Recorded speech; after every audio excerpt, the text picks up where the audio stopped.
శాసనసభలో మంత్రులు సీనియర్ సభ్యులకు మొదటి వరుసలో సీట్లు కేటాయించారు. దీనిపై 0 అవర్ ముగిసిన తర్వాత శాసనసభలో ఉపసభాపతి రఘురామకృష్ణరాజు ప్రకటన చేశారు. ట్రెజరీ బెంచ్ గా ముందు వరుసలో సీఎం, డిప్యూటీ సీఎం మంత్రులకు సీట్లు కేటాయించారు. సీఎం చంద్రబాబుకు 1వ నెంబర్ సీటు కేటాయించగా డిప్యూటీ సీఎం పవన్ కళ్యాణ్కు 39వ నెంబర్ సీటు ఇచ్చారు.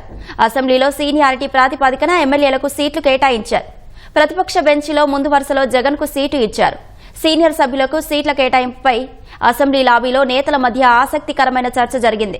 గంటా శ్రీనివాసరావుతో పాటు సీనియర్ సభ్యులు మొదటి వరుసలో కూర్చోవాల్సి ఉన్నందున అసెంబ్లీకి హాజరు కాకుండా తప్పించుకోలేరని పయ్యావుల కేశవ్ సరదాగా వ్యాఖ్యానించారు.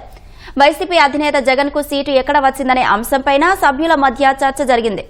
నిబంధనల ప్రకారం చివరి బ్లాక్ మొదటి వరుసలోనే వచ్చిందని నేతలు తెలిపారు. గౌరవ స్పీకర్ గారు మంత్రివర్యులకు సభ్యులకు సభలో సీట్లు కేటాయించారు. ఇక నుంచి సభ్యులు తమకు కేటాయించిన స్థానాల్లో ఆసీనులు కావాలి. అవసరమైతే సీటు గుర్తించడానికి సచివాలయ సిబ్బంది సహకరిస్తారు.